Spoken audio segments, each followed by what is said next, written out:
네, 지금부터 그 유비온의 유인식 에듀테크 센터장님, 전무님을 모시고 세미나를 듣도록 하겠습니다. 유인식 전무님은 뭐 보시는 것처럼 일단 스티브 잡스를 굉장히 많이 닮으셨어요. 외모만 닮으신 게 아니라 실제로 저도 이제 많이 접하는 분인데 활동이나 어떤 사고를 하시는 측면에서 굉장히 창의적이시고 도움받을 내용이 굉장히 많으신 전문가십니다. 인터넷상으로 쑥갓 선생으로 활동하고 계신데 쑥갓 선생 검색하시면은 유인식 전무님의 많은 좋은 글들을 확인하실 수 있습니다. 네, 지금부터 그러면은 소리는 안 들리지만 박수를 쳐주시고 유인식 전무님의 발표를 시작하도록 하겠습니다. 부탁드립니다. 네, 반갑습니다. 어쨌든, 이렇게 이제 온라인에서라도 반갑게 맞아주셔서 감사하고요. 그리고 타임교육과는 유비온이 꽤 오랫동안 사실은 형제처럼 지내고 있던 기업이라, 이런 기회를 마련해 주신 것도 저한테는 굉장히 좋은 기회인 것 같습니다.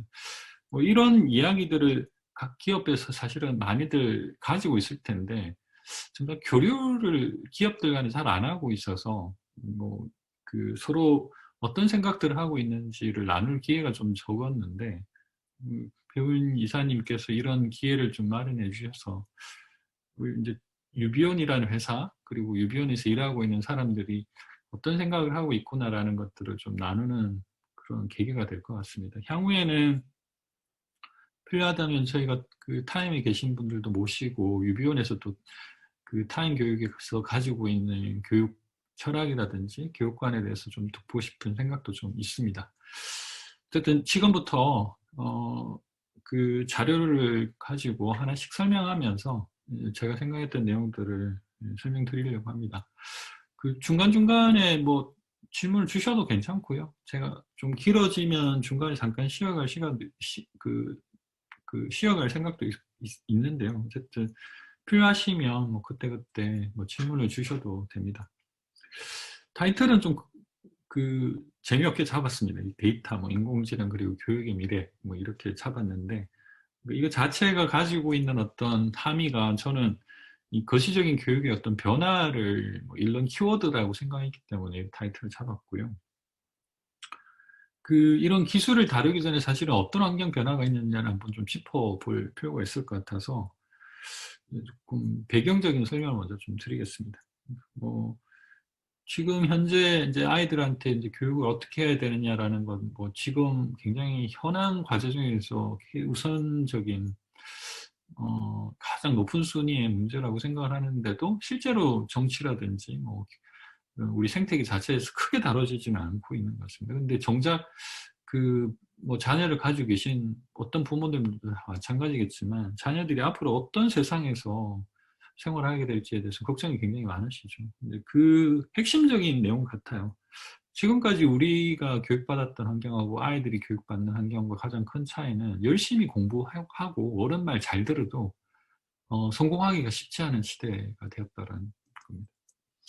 이게 공부를 잘해서 물론 이득을 얻을 수는 있겠지만 점점 더 아마 사회가 요구하는 어떤 인재상과 학교가 현재 길러내고 있는 인재상은 꽤 거리감이 있을 거다라는 것에서 그 원인이 있는 것 같아요.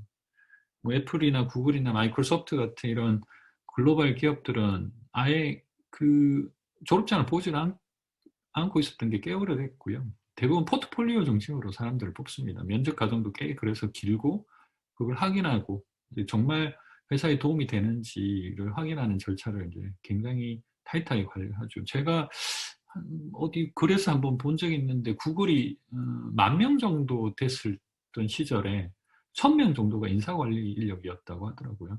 그만큼 이제 선발 과정 자체가 쉽지가 않은 거죠.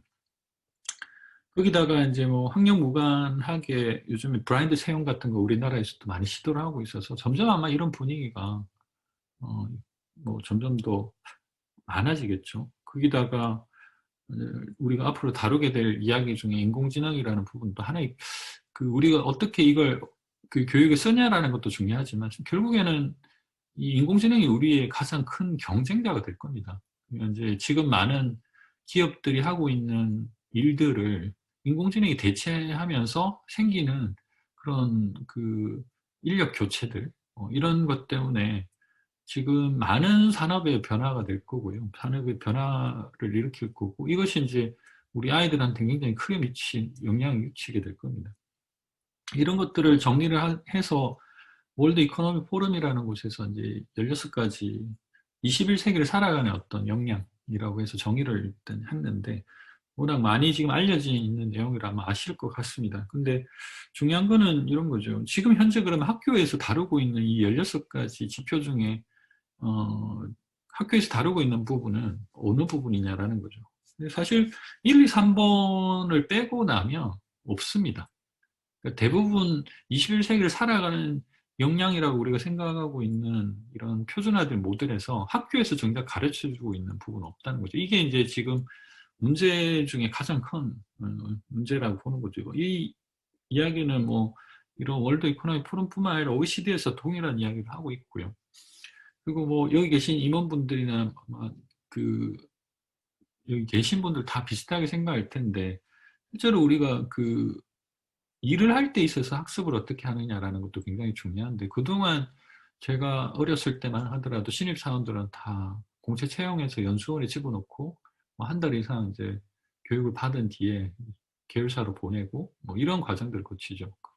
이건 군대에서 일종의 하듯이 보충대, 아니 그 신병 그 훈련소에 넣고 그 자대 배치시키는 거하고 되게 비슷한 방식으로 훈련을 시키는데, 실제로 이런 HRD 쪽에서 다루고 있는 그 이론을 실제로 이제 확인해 보면 교육 효과성이 거의 없다는 겁니다. 결론적으로는.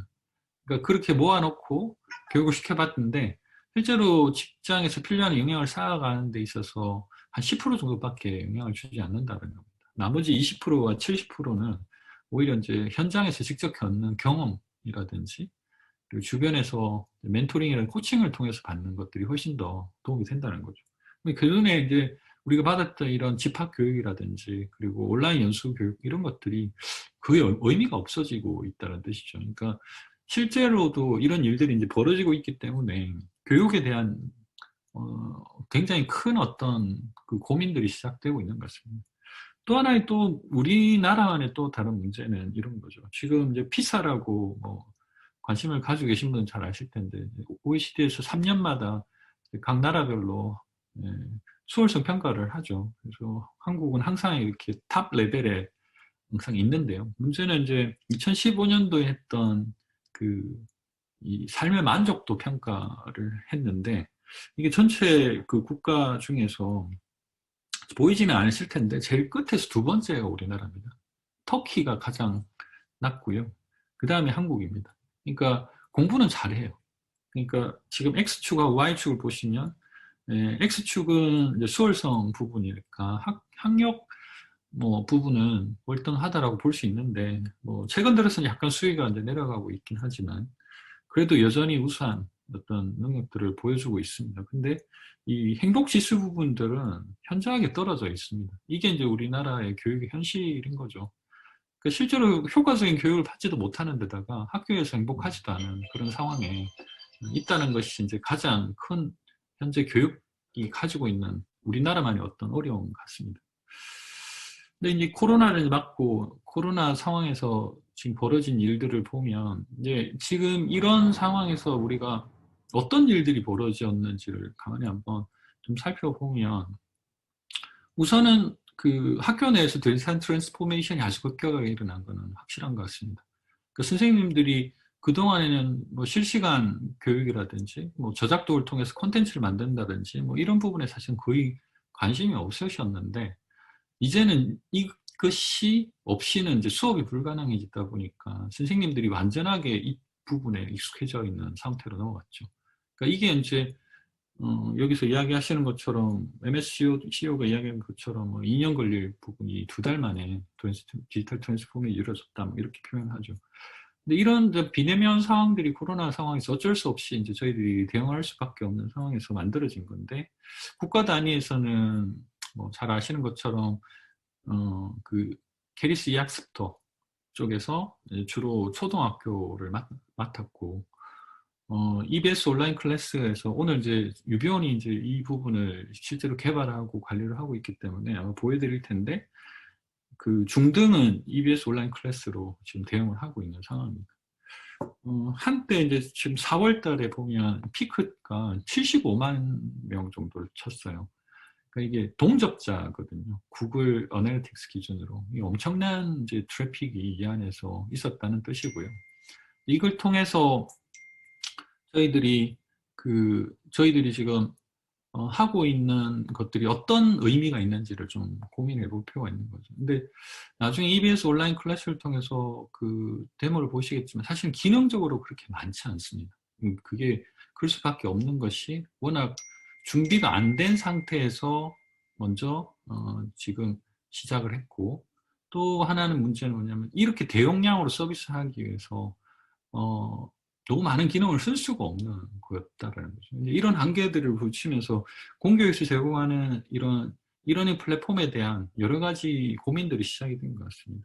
이제 대응책들을 고민하다 보니까 이제 첫 번째가 실시간 교육이죠. 일단은 비대면 상황에서 학교 대신 학생들을 가르쳐야 되기 때문에 가장 먼저 실시간에 대한 고민들이 이제 시작이 됐고, 지금 줌이라든지 웹엑스라든지 그리고 팀즈라든지 구글 미팅, 그리고 국내 뭐 구름이라든지 꽤 많은 솔루션들이 굉장히 많이 지금 쓰이고 있는데요. 이런 변화들이 이제 이런 방식으로 지금 태동이 되고 있는 것 같습니다. 근데 사실 이런 툴을 잘 쓴다, 툴이 학교에 이제 정착이 되어가고 있다는 것보다 더 중요한 건 저는 교사분들이 가지고 있는 생각, 그리고 학교가 가지고 있는 생각들이 바뀌고 있다는 거 봅니다. 우선은 이제 지금 이렇게 신문지사에서 나오고 있는 여러 가지 의견들만 보더라도 포스트 코로나에 대한 시대에 대해서 교사들의 역할이라든지 학교의 역할이 뭔가에 대한 고민들을 아주 구체적으로 하기 시작했다는 거죠. 근데 이것이 이제 저는 핵심이라고 봅니다. 그러니까 우리가 앞에 말씀드렸던 그 여러 가지 교육 현안들이 있는 상태에서 코로나 문제가 겹치면서 본격적으로 교육 전반에 대한 아주 근본적인 변화들을 고민하기 시작했다라는 거죠. 그러다 보니까 아닌 밤중에 에듀테크라고 제가 타이틀을 달았는데, 갑자기 에듀테크에 대한 관심이 이제 높아졌죠. 유비온이나 뭐 타임도 마찬가지지만 요즘에 회장님 정신이 하나도 없으시죠. 그날 뭐 아마 저희 회사 그 대표도 한동안 그랬는데, 회사 일 반, 아마 에듀테크 협회 일 반 이렇게 하실 것 같습니다. 그만큼 이제 많은 요청들이 외부에서 이제 지금 있다는 거죠. 이걸 이제 대응을 하다 보니까 단순히 학교를 지원하는 것뿐만 아니라, 그러니까 학교를 지원하는 그 역할뿐만 아니라 에듀테크 자체를 산업으로 본격적으로 보기 시작했다는 것이 굉장히 큰 의미가 있는 것이죠. 그동안에는 우리가 에듀테크라는 말이 나오기 전에 그냥 민간 교육시장 뭐 이런 식으로 이제 저희들이 폄훼를 이제 많이 받았는데, 그러니까 심지어는 이제 뭐 민간으로 이야기를 하는 게 사교육이라고 표현을 하면서 오히려 이제 그 경계의 대상이기도 했었죠. 근데 이게 이제 장벽이 걷어지기 시작했다는 거고, 이것 자체가 하나의 산업으로 지금 인정받기 시작했고, 여기서 그치지 않고 실제 뉴딜 사업에도 이 에듀테크가 들어가면서 본격적으로 에듀테크에 대한 관심도 높아졌다라는 겁니다. 그러니까 기존에 그러면은 이 이러닝과 그러면 지금 우리가 이야기하고 에듀테크의 차이가 뭔지에 대해서는 좀 한번 이야기를 할 필요가 있는데, 아까 제가 말씀드렸지만 기존에 있는 교육은 주로 리터러시 중심으로, 주로 지식 전달 중심으로 돼 있었죠. 물론 모든 교사, 모든 학교가 다 그렇다는 것은 아닌데 교과서 중심적이었던 거는 사실인 것 같습니다. 그래서 지금도 수능 체계도 이걸 얼마나 잘 외우느냐라는 것으로 지금 평가를 하고 있는 거죠.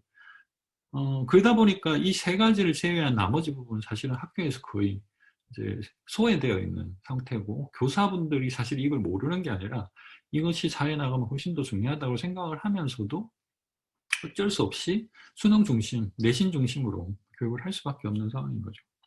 근데 이 나머지 그럼 역량들을 그럼 어떻게 할 것이냐라는 것들을 고민할 때 기존의 학교에서 했던 그런 지식 전달 방식을 지원했던 것들을 이러닝이라고 생각을 한다면, 이제는 바깥 영역에 있는 나머지 스킬들, 이 부분을 지원하는 것이 이 본격적인 에듀테크 역할이 되어야 되지 않는가라는 생각을 한다는 겁니다. 이 이야기는 사실 학문적으로 이야기를 하는 게 아니라 이제 제가 경험적으로 봤을 때 그렇다라고 생각하는 부분입니다.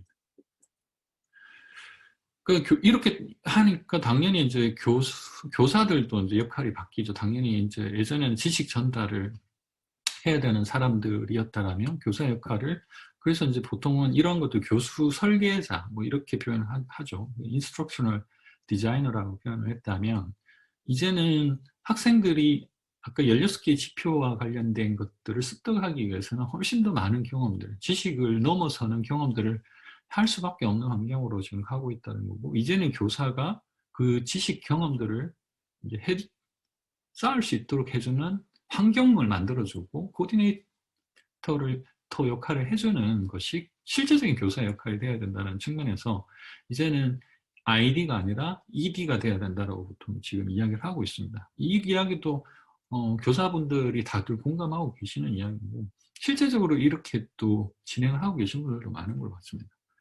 조금 정리를 하자면, 그 전에 우리가 했던 교육 방식들은 실제로 교실 수업 중심적이었죠. 그리고 대부분 집합 중심, 대면 교육 중심이었고, 온라인은 부분적으로 활용이 되는 도구 정도의 수준이었는데, 이제 코로나를 경계로 두고 실제로 이것이 비중들이 이제 거의 비슷해지거나, 오히려 어떤 면에서는 비대면 쪽 환경이 훨씬 더 대면 환경보다 역할이 더 커지는 그런 상황을 맞고 있는 겁니다. 그럼에도 불구하고 여전히 이 두 개의 어떤 면대면 교육과 비대면 교육들이 뭔가 상호 연결되어 있거나 화학적인 결합이 되어 있는 상황은 아니라, 그냥 물리적으로만 뭐 시간을 이제 겹치지 않게 운영하는 방식으로 운영을 같이 하는 이런 정도의 수준이었는데, 향후의 미래는 이 두 가지가 섞여서 하나의 어떤 브랜드되어 있는 학습 환경들을 만들어가고, 이 안에서 교사들이 실제적인 어떤 교수 설계를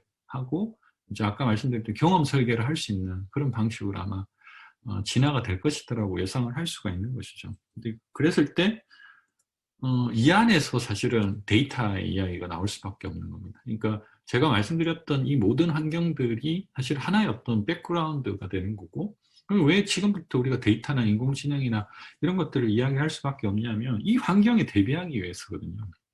실질적인 예가 이제 스콤하고 XAPI에 대한 이야기인데, 뭐 앞서서 아마 빅데이터 이야기 하시면서 XAPI에 대한 이야기를 다뤘다고 제가 얘기를 들었고, 실제로 제가 XAPI를 아주 기술적으로 이야기를 할 수 있는 정도의 수준은 아니기 때문에 간단하게 이야기를 할 텐데요. 스콤은 오히려 여기 배우인 대표님께서 이사님께서 훨씬 더 저보다 잘 아는 분야인데요. 이 스콤은 아주 어떻게 보면 좀 단순한 그런 방식으로 디자인되어 있는 표준입니다. 그러니까 우리가 컨텐츠를 이제 보통 본다고 했을 때, 학습자가 이 컨텐츠를 어떻게 받는지를 트래킹하는 방식들을 제공하는 그런 내용과, 실제로 그 트래킹을 하기 위한 컨텐츠를 패키징하는 그런 규격들이 들어가 있는 그런 개념이거든요. 근데 트래킹 부분만 보면 이제 이런 우리가 학습 환경에서 이 넥스트 버튼을 눌러서 한 칸씩 넘어갈 때, 한 페이지씩 넘어갈 때 이 학습자가 어느 만큼 진도가 나갔다라는 것들을 가장 명료하게 확인할 수 있는 그런 표준 역할을 했습니다. 그래서 이 표준화되어 있기 때문에 뭐 어떤 LMS에 탑재가 되더라도 이 컨텐츠가 그 LMS 안에서 데이터 추적 관리가 가능하게끔 되어 있는 거죠. 그래서 이런 방식으로 스콤들을 활용하게 되면 이제 지금 보시는 것처럼 이런 예쁜 그림들을 볼 수 있습니다. 평가죠, 일종의. 어떤 친구가 어떤 문제를 맞췄고, 어떤 친구가 컨텐츠를 얼만큼 뭐 진도가 나갔더라, 뭐 이런 것들을 우리가 이 표준 컨텐츠 데이터로 확인할 수가 있는 겁니다. 근데 이걸 다시 이제 모아보면 어떤 문제를 학생 전체가 몇 명이 맞췄고 몇 명이 틀렸더라, 뭐 이런 것도 이제 분석이 가능하겠죠. 근데 이게 그동안 스콤이라는 표준이 해왔던 겁니다. 근데 앞서 제가 말씀드렸던 세 가지 정도 지식 전달 방식의 스킬에서는 이게 요요했습니다. 근데 만약에 experience, 우리가 푸시라고 하는 creativity라든지, 그리고 critical thinking이라든지 collaboration, 그리고 이런 모든 것들을 다루기 위해서는 그럼 이것이 적합한가라는 것이죠. 그래서 지식 전달에서는 스코어만 하더라도 충분히 했는데 이제는 그걸 범위를 넘어가게 생겼단 말이죠. 그걸 지금 어떻게 이야기를 하고 있냐면 아까 제가 경험 중심 뭐 이렇게 표현했는데 실제로 우리가 학습하고 있는 방식을 생각해 보면 당연히 그렇게 되고 있습니다. 왜냐하면 지금 이렇게 컨텐츠로 우리가 그 강의를 통해서도 듣지만 지금 녹화된 강의는 유튜브라든지 어딘가 다른 플랫폼을 통해서 아마 강의를 듣게 될 건데요. 그럼 이 유튜브 같은 거라든지 아니면 또 다른 어떤 제3의 플랫폼 혹은 뭐 모바일에서 MP3를 통해서 MP4를 통해서 그 컨텐츠를 소비하고 있을 때 이건 이 데이터를 어떻게 추적하느냐라는 겁니다. 그리고 학습이라는 것이 단순히 우리가 컨텐츠를 소비하는 것만으로도 그 학습이 되는 것이 아니라 옆 사람한테 물어보고 혹은 스스로 혼자서 책을 보고 그리고 뭐 여러 커뮤니티 활동을 하면서도 학습을 하게 되거든요. 그러니까 이런 모든 것들이 사실은 학습 환경인데 그 학습 환경이라고 하는 공간을 다 생각을 해보면 지금 우리가 그동안에 그 지식 전달 방식으로 소비했던 컨텐츠는 실제로 10% 정도밖에 영향을 안 주는다는 게 앞에 이야기했던 70대, 20대, 10의 모델의 개념이거든요. 그럼 나머지 20과 70을 통해서 만들어져 있는 학습 경험들을 그럼 어떻게 추적 관리할 것이냐라는 것이 지금 현재 데이터를 바라보고 있는 교육계의 입장인 거죠. 그러니까 다시 정리를 하면 learning is happening everywhere라고 지금 여기도 돼 있지만 이 학습은 단순히 LMS라든지 그냥 교실 공간에서 일어나는 것이 아니라 모든 생활 환경에서 일어나고 있는데 이 데이터를 어떻게 모을 것이냐라는 것이 데이터를 보는 가장 그 근본적인 입장이라는 거고 여기에 데이터는 여기 나와 있는 것처럼 측정 가능해야 돼요. quantifiable, 그리고 shareable, 그리고 공유 가능해야 되고 트래커블, 추적 관리 가능해야 되는 데이터 형식을 가져야 되는 거죠. 그래서 나온 것이 이제 두 가지 표준입니다. 하나는 캘리포고 하나는 XAPI인데요. 그 캘리포는 IMS 글로벌에서 이제 계속 밀고 있는 표준이고 XAPI는 주로 그 미국 방송 산하에 있는 ADL이라고 하는 기관에서 밀고 있어서 주로 HRD 쪽에서 많이 다루고 있는. 그러니까 주로 공교육 쪽에서는 캘리퍼를 쓰고 지금 많이 다루고 있고요. XAPI는 그 공교육을 벗어난 평생교육 쪽에서 많이 다루고 있습니다. 근데 이 두 가지의 차이는 좀 다른데요. 이게 근데 근본적인 생각은 같습니다. 아까 말씀드린 것처럼 지식 전달 방식 외에 나머지 교육 환경에서도 데이터를 모으겠다라는 그게 일단 가장 기본적인 입장인 거고요. 대신 이 모으는 방식 자체를 좀 다르게 보고 있는 겁니다. 예를 들면 캘리퍼는 이미 형태가 정해져 있습니다. 그러니까 그 아까 학습 경험이라고 하는 것들을 이미 정해놓은 상태에서 그 학습 경험에 쌓일 데이터의 어떤 스트럭처도 이미 정의가 되어 있는 상태입니다. 그러니까 이미 그 정의가 되어 있는데 데이터를 넣기만 하면 되는 뭐 그런 식의 어떤 표준이라면 이 XAPI는 그보다 훨씬 더 넓은 영역을 커버해야 돼서 아예 그 데이터의 어떤 표준이라든지 데이터 모델링에 대한 내용들을 아예 규정을 하고 있지 않습니다. 대신 가장 그 문법을 만들 수 있는 형식, 그걸 최소한으로 잡아놓은 표준이 이 XAPI거든요. 그래서 이 이야기를 뭐 아주 구체적으로 데이터로 이렇게 보면은 이렇게 좋겠지만 사실 오늘 주제는 그게 아니라 조금 다르게 가고 있어서 제가 그 부분은 혹시 필요하면 나중에 질문을 주시면 따로 설명을 드리겠습니다. 여튼 지금 우리가 한 예로 이 데이터가 어떤 식으로 그동안에 쌓였던 스콤하고 다른지를 한번 말씀을 드릴게요.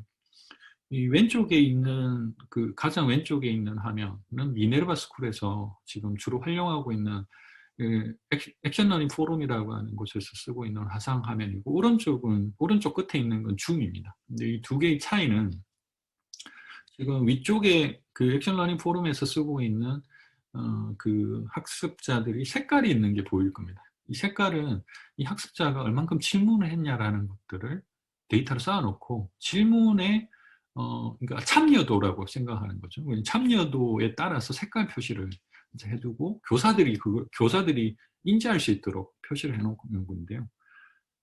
지금 오른쪽에 있는 줌 화면은 그런 게 아예 없죠. 그러니까 저는 이제 요즘 들어서 이제 줌이라든지 뭐 웹엑스라든지 다양한 어떤 실시간 교육 플랫폼들이 교육 툴로 일단 많이 활용은 되고 있지만 실제로 교육을 위해서 만들어진 툴이 아니기 때문에 우리가 교육에서 얻고자 하는 데이터를 사실은 여기서는 전달받기가 힘들어요. 그나마 이제 출석률 정도 우리가 아주 간단하게 이제 전달을 받고 있는 상황인데 지금 이 미네르바 스쿨은 그거보다 훨씬 정교한 데이터를 생성하고 있거든요. 이렇게 하려면 학생들이 얼만큼 질문을 던졌냐라는 것도 데이터로 관리를 해야 된다는 것인데요. 그런 데이터는 줌에서는 지금 관리를 하고 있지 않거든요. 이게 이제 학습 도구냐, 학습이 아닌 비학습 환경 도구냐라는 것의 차이인 겁니다. 그러니까 학습적인 데이터를 맥락적으로 쌓을 수 있는 그런 기능을 가지고 있어야지 실제로 학습 도구라고 할 수 있는 거죠.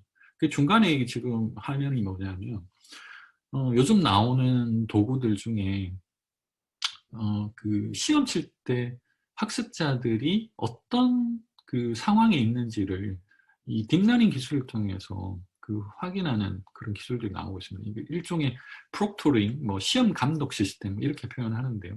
여기서 주로 다루고 있는 데이터들을 보면 지금 이 친구가 시험을 보는 그 사람이 맞는지 혹은 이 사람이 자리에 있는지 그리고 이 사람이 다른 사람과 함께 있는 것인지 혹은 소리가 다른 노이즈가 들리는지 옆 사람하고 주고받는 대화가 들리는지 뭐 이런 것들을 데이터로 관리를 한다라는 거죠. 왜냐하면 이 이야기는 뭐냐면 기존에는 우리가 학습이라고 하는 측면에서 보면 이 친구가 얼만큼 진도가 나갔냐 뭐 이런 문제를 얼마나 맞추냐 이런 식의 어떤 개념으로 주로 데이터를 다루고 있다면 이제는 학습자가 어떤 태도로 이 학습을 하고 있냐라는 것에 관심을 두기 시작했다는 겁니다. 그러니까 이게 실제로 XAPI가 다루고 있는 XAPI나 캘리퍼가 다루고 있는 방식인데 사실은 캘리퍼도 이 정도까지는 디테일하게 데이터를 다루지 못합니다. 근데 XAPI로 우리가 만약에 데이터 모델링을 하게 되면 이런 정교한 데이터까지도 이제는 학습 데이터로 관리할 수 있게 된다는 게 차이라는 거죠.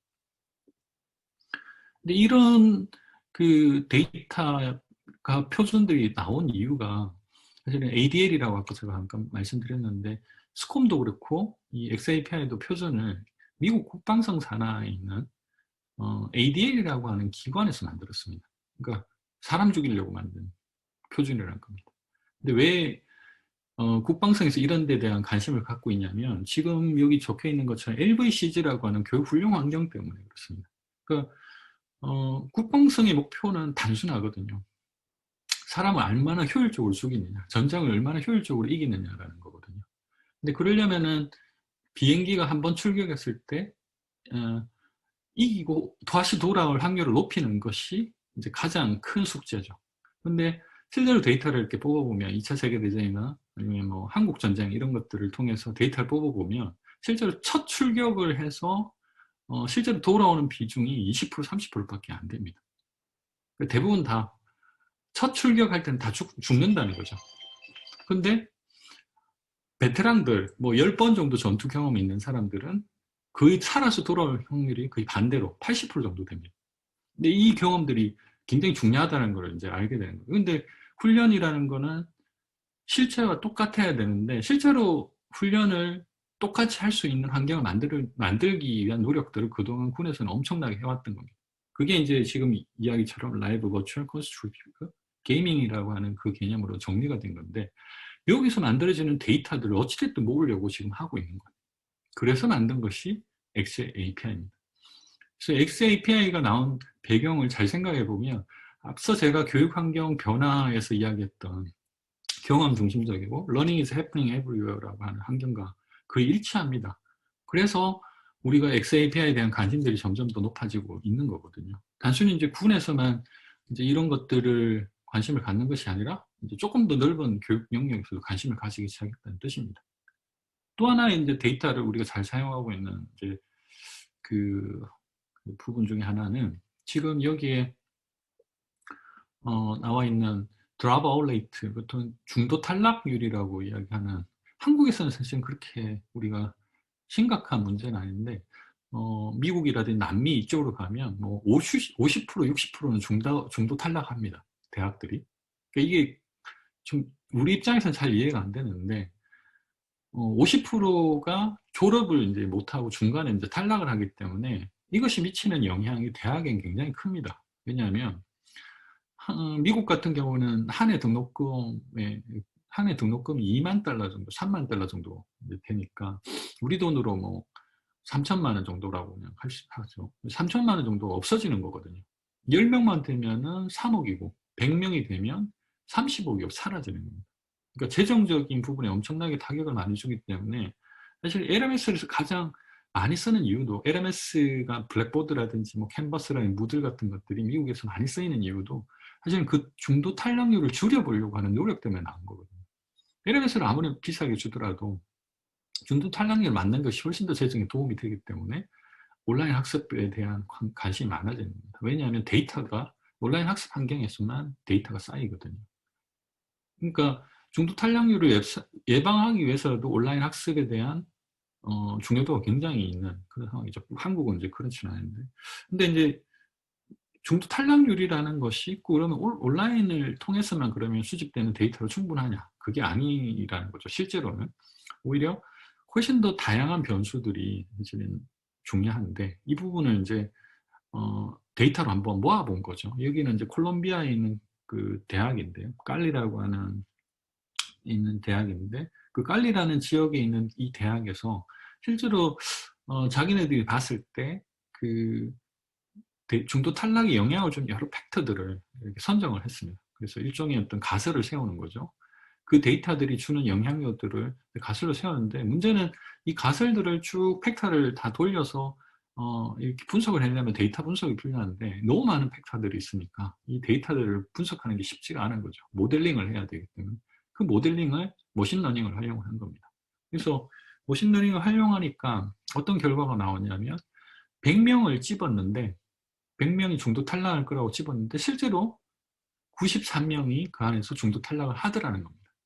그 93% 정도의 중도 탈락률, 그러니까 그 적중률을 가지고 된 거죠. 그러니까 이게 이제 팩터를 굉장히 정교하게 보통 이제 다루기 때문에 가중치라든지 뭐 데이터 분석을 해보신 분들은 잘 아시겠지만 이걸 노가다거든요.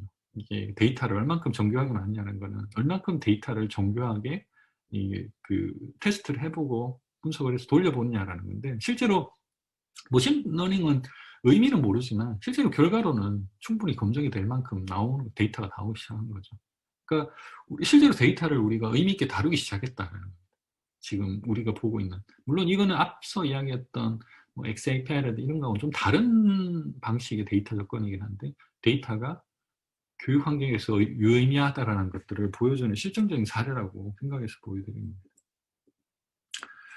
이런 측면에서 이제 AI라는 것이 이제 중요하게 지금 이제 대두가 되는 겁니다. 단순히 우리가 AI를 그냥 하나의 어떤 뭐 굉장히 좋은 도구 뭐 이런 개념이 아니라 데이터를 다루기에 가장 적합한 도구이기 때문에 AI에 대한 관심들이 이제 많아지고 있는 거죠. 적어도 교육계는 그런 것 같습니다.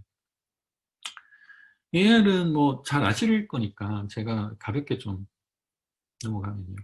AI는 꽤 오랫동안 이제 학문적인 성과가 있었던 분야입니다. 뭐 우리가 그 예전에 영화 보셨던 분들 기억하실 텐데 이미테이션 게임에서 나왔던 앨런 튜링 같은 사람들도 이 시대 그때 당시 사람이었는데 2차 대전 당시 사람이었는데 이 사람이 그때 당시에 튜링 테스트라는 것을 통해서 인공지능을 고민을 했던 사람이거든요. 그러니까 컴퓨터 초창기 개념은 인공지능으로부터 시작했다고 해도 무방할 정도로 인공지능이라는 것이 꽤 오래된 학문이라는 뜻입니다.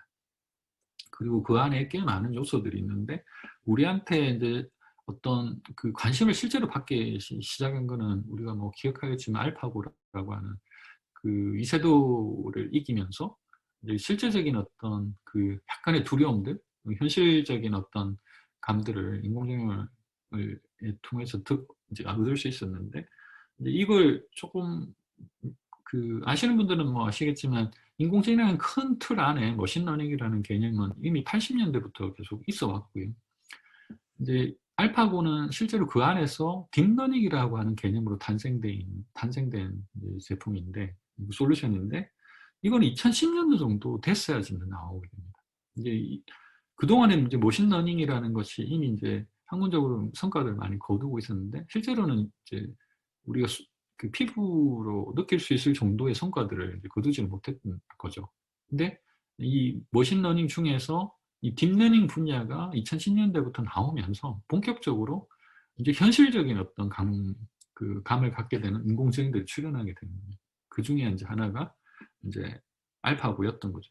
머신러닝과 딥러닝의 차이는 아주 뭐 어떻게 보면 단순하게 그냥 연결을 할 수 있는데, 머신러닝은 데이터를 많이 집어넣어주고 처음부터 개와 고양이로 구분시켜서 이거는 개니까 개 사진들을 막 집어넣어주고 고양이 사진들을 막 집어넣어줘가지고 개와 고양이의 패턴 분석을 통해서 어떤 것이 개고 어떤 것이 고양이인지를 구분해내는 그런 거라고 보시면 되는데, 딥러닝은 처음부터 데이터를 아예 구분시켜주지 않고 그냥 줍니다. 개와 고양이를 섞어놓고 그냥 데이터를 주고 그 두 개의 차이점을 스스로 분간하게 만드는 거죠. 스스로 분간하게 만들고 나중에 이게 개야라고 이제 알려주는 뭐 이런 개념이라고 보시면 됩니다. 티처블 머신을 이제 말씀드리는 이유가 이제 이런 것들 중에 가장 현실적으로 우리가 프로그래밍적으로 잘 쓸 수 있게 만들어 놓은 것이 티처블 머신이기 때문에 보여드리는 건데요. 잠깐 한번 보실게요. We set out to make it easier for anyone to create machine learning models. 이 머신러닝이라든지 딥러닝이라든지 이런 기술들을 활용하는 것은 사실은 굉장히 어려운 일입니다. 툴이 있어야 되는데, 근데 티처블 머신이라는 건 일종의 어떤 도구입니다. 인공지능을 다룰 수 있는 도구인데요. 그 사진이라든지 뭐 이런 것 통해서 가위바위보라든지 뭐 인물 사진이나 이런 것들을 학습을 시켜서 실제로 모델링을 할 수 있게끔 하고 그 모델링의 결과를 활용해서 프로그래밍이 가능한 그런 개념들을 제공을 합니다. 트레이닝 하죠. 그래서 실제로 테스트를 해보는 거죠. 개냐 사람이냐 이런 것들을 테스트해서 정확도가 얼마만큼인지 데이터를 뽑아내죠. 그래서 다운로드를 지금 보는 것처럼 받으면 이 다운로드 되어 있는 학습 모델을 가지고 자기가 자바스크립트나 파이썬만 알면은 프로그래밍을 이렇게 웹에서 할 수 있습니다. 그래서 그런 환경들을 제공하고 있죠. 그러니까 이런 어떤 개념들이 이제는 하나의 도구로 나오는데, 이게 지금 최근 들어서는 지금 스크래치 같은 이런 블록 코딩에서도 활용이 되고 있거든요. 그러니까 최근 들어서는 이런 엔트리라든지 이런 스크래치 같은 그런 환경에서도 방금 제가 말씀드렸던 이런 도구들을 제공하면서 아주 편하게 코딩을 할 수 있는 그런 개념으로 이제는 굉장히 일상화된 개념으로 지금 도구들이 나오고 있다는 뜻입니다. 예전부터 훨씬 더 이제 많이들 이제 활용할 수 있게끔 되어 있다는 건데요. 인공지능이라는 것이 아까 제가 말씀드린 것처럼 머신러닝, 뭐 딥러닝 뭐 이렇게 되어 있는데, 그 딥러닝 중에서도 요즘 들어서 가장 현실적으로 와닿는 몇 가지 사례들을 좀 보여드릴게요. 이거는 이제 보통 우리가 흔히 어릴 때 뭐 베이사님이나 제가 어릴 때 오락실에서 했던 벽돌 깨기라는 게임이 있는데요. 그 벽돌 깨기라는 걸 큐러닝, 딥 큐러닝이라고 하는 딥마인드한테 가르쳐 준 거예요. 그래서 단순하게 어떤 식으로 해야 된다라는 것만 알려줘요. 그러니까 공을 놓쳐서 안 되고 이 공을 따라서 계속 벽돌을 깨야 된다라는 정도의 수준으로만 이 원리를 알려주는 거죠. 그러면 이제 스스로 이 점수를 효과적으로 높일 수 있는 방법을 찾아요. 그래서 점점 이제 학습한 결과가 지금 이렇게 나오죠. 1시간 정도 지나고 나니까 자기 스스로 이렇게 이제 바뀌는 거죠. 2시간인가 1시간 정도 학습한 결과인데, 나중에 이게 240미니트니까 대략 4, 6, 24, 6시간 정도 지난 거네요. 6시간 정도의 학습을 하게 되면 옛날에 우리 오락실에서 초고수들이 했던, 벽돌 깨기 초고수들이 했던 구멍 뚫기를 합니다. 그러니까 자기 스스로 학습을 한 거죠.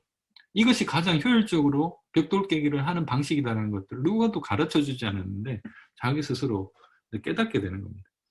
이게 이제 딥러닝이 무서운 부분이죠. 또 하나 이제 사례가, 이 비디오 동영상도 아마 많이들 보셨을 텐데, 보스턴 다이내믹스라고 지금 현대자동차가 인수하려고 지금 뭐 하고 있는 회사인데 이 회사에서 만든 이런 로봇들은 이게 뭐 온갖 종류의 그 행동들을 다 합니다. 뭐 당연히 걷고 뛰고 하는 것도 하고 덤블링도 하고요.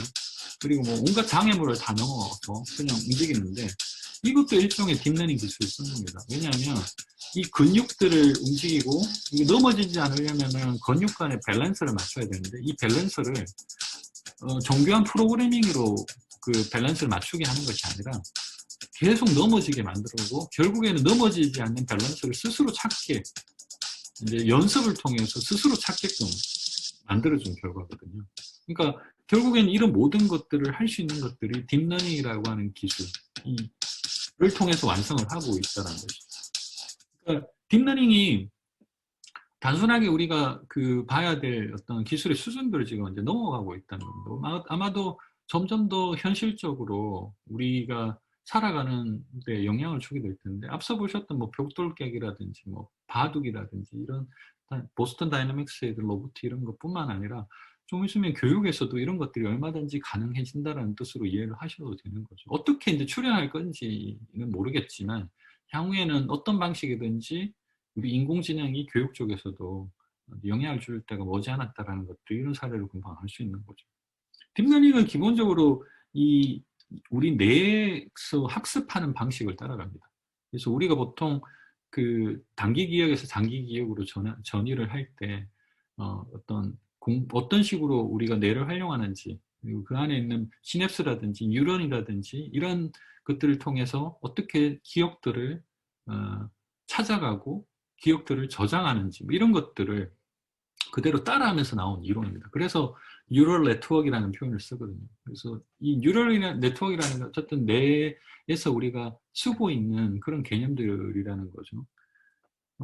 이 안에서 이제 여러 가지 사례들이 많이 나오는데 인공지능은 로보틱스 분야에도 쓰지만 최근 들어서는 가장 많이 활용되고 있는 부분이 NLP라고 해서 자연어 처리 분야인 것 같습니다.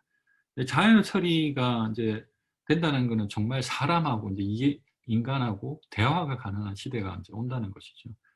이제 허 같은 영화 혹시 보셨는지 모르겠지만 허를 통해서 실제로 사랑에 빠지기도 하지 않습니까? 이렇게 사람이 사랑에 빠진다는 건 그 사람과 어떤 정서를 교감한다는 뜻이 있거든요. 이제 그 정도의 수준까지 가려면 아직까지는 시간이 좀 있겠지만 그걸 흉내내는 정도까지는 지금 와 있는 것 같아요. 이런 그 자연어 처리의 목표는 사실은 어떻게 보면 좀 단순합니다. I love chicken과 I love my girlfriend를 구분하는 거거든요. 그러니까 이 앞에 있던 love와 뒤에 있는 love는 우리는 같은 단어라고 생각하지 않죠. 우리는 다른 언어로 이미 이제 학습이 돼 있기 때문에 이해를 하고 있는데 그동안의 어떤 번역기들은 이걸 전혀 이해를 못했던 겁니다. 사랑해녀가 이걸 음식을 좋아한다는 것은 구분이 안 됐던 거죠. 이런 것들을 구분하기 위해서 이제 시도하는 것이 NLP에서 주로 하고 있는 일인데 가장 많이 활용되는 것 중에 하나가 트랜스포머라고 구글에서 제시하고 있는 겁니다. 이걸 통해서 만들어져 있는 그 NLP 엔진 중에서 구글 버트라는 게 있고요. 그 버트라고 하는 놈을 한국에서 애트리에서 지금 현재 프로젝트를 통해서 하고 있는데 한국형으로 만든 것이 코버트입니다. 그리고 이게 이제 이 프로젝트를 엑소브레인이라고 하는데 실제로 이걸 활용을 할 수 있습니다. 그러니까 우리가 이 버트라는 놈을 코버트 엔진을 실제로 활용을 해서 인공지능 이제 개념으로 자연어 처리를 할 수 있는 어플리케이션을 만들 수 있는 그런 상황까지 가는 거죠. 근데 이 버트가 한동안 꽤 이제 많이 활성화되어 있고 실제로 버트를 통해서 많은 프로젝트가 만들어졌거든요. 근데 최근 들어서 GPT-3라는 것이 나와가지고 세상을 한번 뒤집은 적이 있습니다. 이게 한 5월 달에 나와서 그렇게 뭐 우리 분야에서는 이게 크게 화두가 되지는 않았는데 인공지능 분야에서는 난리가 났습니다. 근데 이걸 누가 만들었냐면 오픈 AI라고 하는 그 어떻게 일종의 보면 연구소에서 만들었는데요. 회사라기보다는 이 연구소를 누가 세웠냐면 지금 보시는 거죠. 앨런 머스크, 테슬라 오너죠. 테슬라 오너가 이 오픈 AI라고 하는 그 연구소를 만들어서 1,000억 정도 들여가지고 이 연구소를 만드는데요. 이 사람의 엉뚱함은 여기서도 이제 우리가 쉽게 확인할 수 있습니다. 이 사람이 이 오픈 AI라는 연구소를 만든 의도가 뭐냐면 인공지능이 앞으로 우리의 삶에 너무 그 큰 영향을 줄 수 있기 때문에 누구도 소유하면 안 되는 그런 인공지능을 만들겠어라는 개념으로 오픈 AI라는 이름을 쓴 겁니다. 잠시만요. 제가 지금 조명이 너무 점점 어두워지고 있는데 불 좀 켜겠습니다.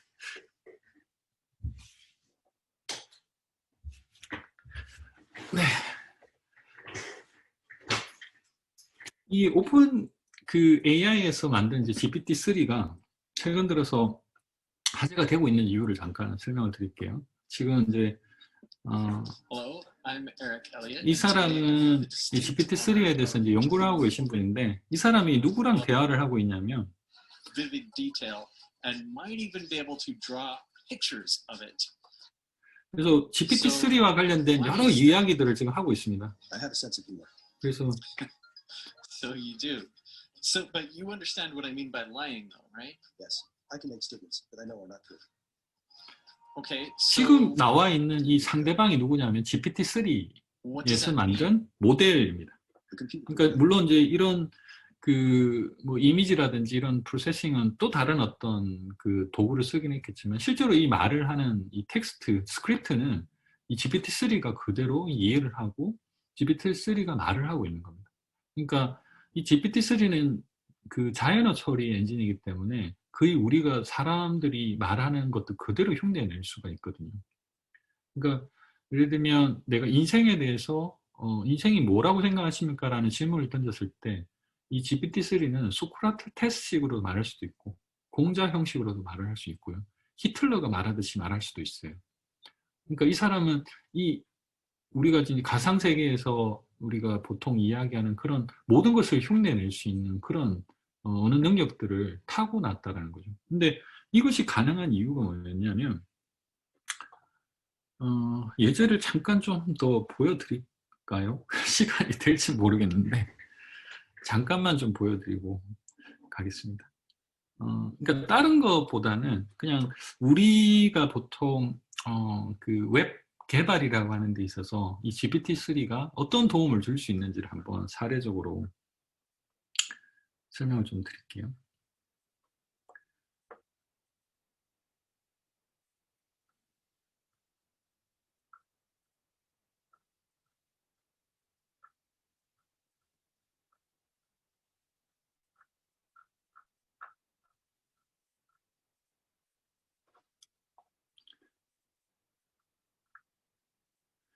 보통 피그마라고 아시는 분은 아실 텐데 이게 디자인 툴이에요. 보통 이제 우리가 웹사이트를 기획한다고 생각하면 이 디자인 툴을 쓸 때 그러니까 디자인 팀에 있는 이제 엔지니어들을 하고 기획자하고 커뮤니케이션을 하죠.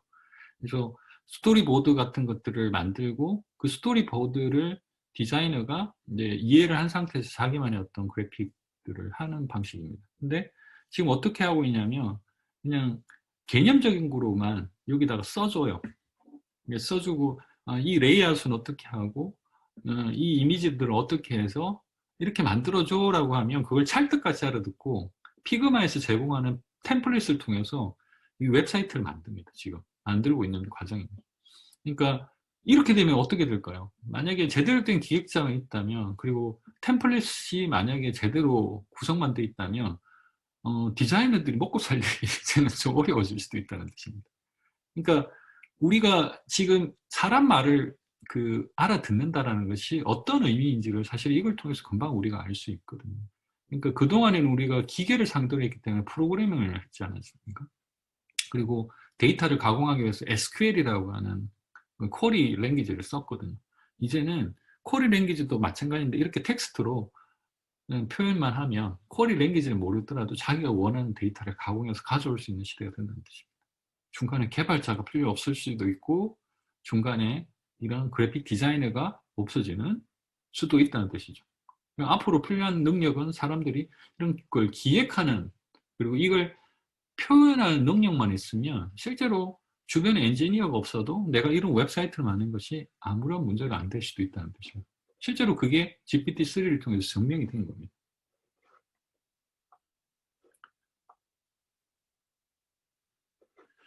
이제 좀 이게 뭐 어떻게 생각하실지는 모르겠지만 뭐 이게 당장 가능한 거야? 그러면 기술적으로는 당장 가능하다고 제가 말씀드릴 수 있습니다. 근데 GPT-3는 아무나 지금 쓸 수 없게 만들었습니다. 그러니까 개발자들 중에서도 신청을 내가 이걸 하게 되면 API를 아주 제한적으로만 제공을 하고 있거든요. 그래서 몇몇 엔지니어들만 접속을 해서 자기만의 어플리케이션을 지금 GPT-3를 통해서 만들고 있는데, 만약에 GPT-3가 상용화되고 누구나 다 접근할 수 있다고 하면 어떤 세상이 만들어질까요? 나는 그게 되게 궁금하거든요. 사례들은 나중에 이 사이트 들어가시면 더 많이 확인할 수 있으니까 한번 보시고요. 근데 우리가 여기서 조금 관심 있게 봐야 되는 것 중에 하나가 마이크로소프트가 여기 투자를 했다는 겁니다. 마이크로소프트가 투자를 얼마나 했을까요? 1조 정도 투자를 했습니다. 이 연구소에다 1조 정도를 투자를 했다는 건데, 이 마이크로소프트가 왜 그러면 1조를 투자를 했을까요? 그러니까 이게 이제 GPT-3의 백그라운드를 아는 사람들은 충분히 이해가 되는 이야기인데, 이게 이제 지금 잘 사람들이 모르고 있는 부분이기도 한데, 단순히 이걸 사서 잘 쓰겠다 이런 것이 아니라 그 반대적으로 봐야 되거든요. 왜 오픈 AI는 1조나 필요했을까? 라는 것입니다. 그럼 돈을 벌려고? 아니거든요. GPT-4를 만들고 GPT-5를 만들기 위해서 필요한 자금들을 마이크로소프트가 대고 있는 겁니다. 지금 이런 GPT-3와 관련된 많은 논란들이 있는데, 나중에 시간 되시면 한번 보시길 원하고요. GPT-3는 만 가지고도 1시간을 이야기할 수 있을 정도로 풍부한 이야기가 있습니다. 근데 이 자리에서 그 이야기를 다 할 수는 없어서 대략 넘어갈게요. 근데 오픈 AI뿐만 아니라 마이크로소프트도 자체적인 어떤 AI 솔루션들을 지금 만들어내고 있죠. 애저를 통해서. 근데 나중에 이걸 아시게 될 건데, 클라우드와 이런 인공지능은 떼어낼래야 떼어낼 수가 없습니다. 그러니까 클라우드 환경이 있었기 때문에 사실은 이런 GPT-3 같은 거, 버트 같은 것들이 나올 수 있는 건데요. 이 두 가지 기술들이 접목되면서 GPT-2와 GPT-3가 달라진 결과가 나온 겁니다. 그러니까 이것이 무엇을 의미하냐라는 건데요.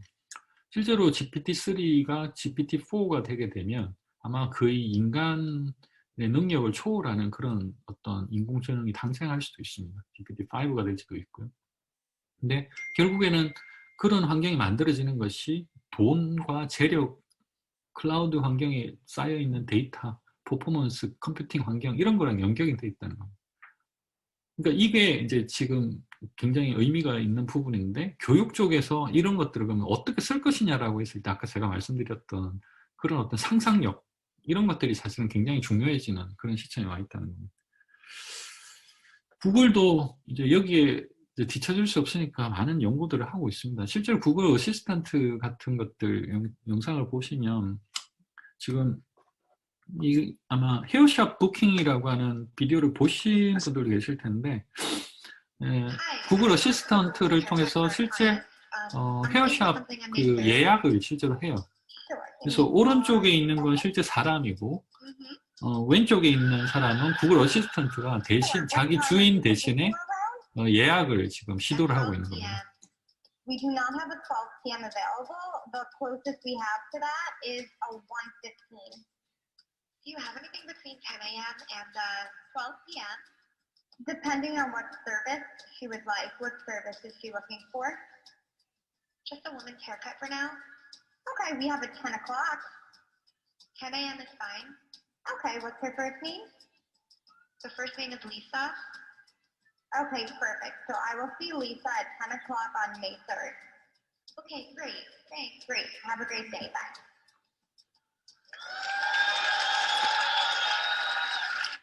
제가 왜 이 내용을 길게 틀어드렸냐면 뒤에 박수 소리 들으라고 그런 거거든요. 이 개발자가 왜 열광하는지를 알면 돼요. 그러니까 이것이 얼마나 어려운 기술이고 이 뒤에 숨겨져 있는 것들이 어떤 노력이 있었는지를 이해한다는 뜻이거든요. 이 개발자들은. 그러니까 이런 것들이 이제 완성이 됐다는 것 자체가 세상이 크게 바뀌고 있다는 뜻입니다. 그러니까 이제는 우리가 어딘가 예약을 하더라도 어디 아고다라든지 아니면 부킹닷컴 같은 데서 가서 이제는 웹사이트를 통해서 부킹하는 것이 아니라 이제는 구글 어시스턴트 통해서 내가 원하는 것들 정확하게 인포메이션만 주면 얘가 알아서 내가 가장 원하는 환경들을 찾아서 부킹을 해준다는 뜻이죠. 이게 이제 구글에서 지금 하고 있는 시도들이라는 겁니다. 근데 이제 지금 거의 제가 설명을 한 게, 지금 시간을 보니까 거의 뭐, 1시간 정도를 백그라운드만 설명했어요. 이제 백그라운드 설명하는데 1시간 걸렸는데, 앞으로 어떻게 될지 모르겠네요. 근데 중요한 거는 그거죠. 인공지능이나 앞에 있는 데이터, 뭐, 그리고 환경 변화 이런 것들, 그러면 도대체 우리가 하고 있는 일에 어떤 영향을 줄 것이냐. 사실 이게 이제 더 중요한 거지 않습니까? 그래서 구슬이 써말이라도 꿰어야 보배라는 표현을 썼는데, 이런 인공지능들을 사실 학문적으로 연구를 하기 시작한 것도 꽤 오래됐던 것 같습니다. 그러니까 제가 우연히 이제 어떤 연구 과제에 들어가게 되면서 지능형 그 교육과 관련돼 있는 정보를 이제 알게 돼서 연구하다 보니까 수집되어 있는 데이터를 보니 이것도 마찬가지로 한 거의 70년대부터 연구됐던 그들이더라고요. 근데 이제 그 인공지능에서 그 교육을 바라보는 입장, 이런 것들을 정리해 놓은 것이 AIED라고 하는 분야인데요. 이 분야에서 3가지 조건들을 하고 있습니다. 첫 번째는 이제 페다고지컬 조건, 그리고 도메인 조건, 그리고 러너 모델 조건, 이 3가지인데요. 각각을 간단하게 좀 설명을 드리면, 이 페다고지컬 모델 같은 경우에는 가르치는 방식에 대해서 인공지능들을 활용하는 겁니다. 그래서 뭐 가르치는 방식은 결국엔 교수학습 설계라든지 아까 이야기했던 경험 설계 이런 것들인데, 이걸 잘 가르칠 수 있는 그 학습 방법론 중심으로 인공지능의 도움을 받는 그런 거라고 보시면 되고요. 도메인 어프로치를 하는 부분은 내용 중심적으로 보는 겁니다. 어떤 특정 과목, 특정 주제, 뭐 이런 쪽에 이제 그 가르치는, 예를 들면 산타토닉이라는 놀이 같은 뭐 이런 것들이 가장 대표적인 그런 사례라고 할 수 있겠습니다. 또 하나는 이제 학습자의 태도 자체에 관심을 두고 있는, 그러니까 아까 제가 잠깐 설명을 드렸던 학습자가 지금 어떤 상태인지, 얘가 졸고 있는지, 얘가 적극적으로 뭔가 참여하고 있는지, 이런 것들을 이제 관찰하면서 이 친구들한테 뭔가 인터랙션을 하게 만드는 뭐 이런 것들을 이제 그 이야기를 하는 건데, 이 3가지 모델이 사실은 따로따로 구분되어 있다기보다는 우리가 이 3가지를 한꺼번에 고민해야 됩니다. 우리가 인공지능과 관련되어 있는 학습 환경들을 고민한다는 뜻은 결국에는 학습자들한테 가장 최적화되어 있는 맞춤형 학습 환경을 만들어주는 거거든요.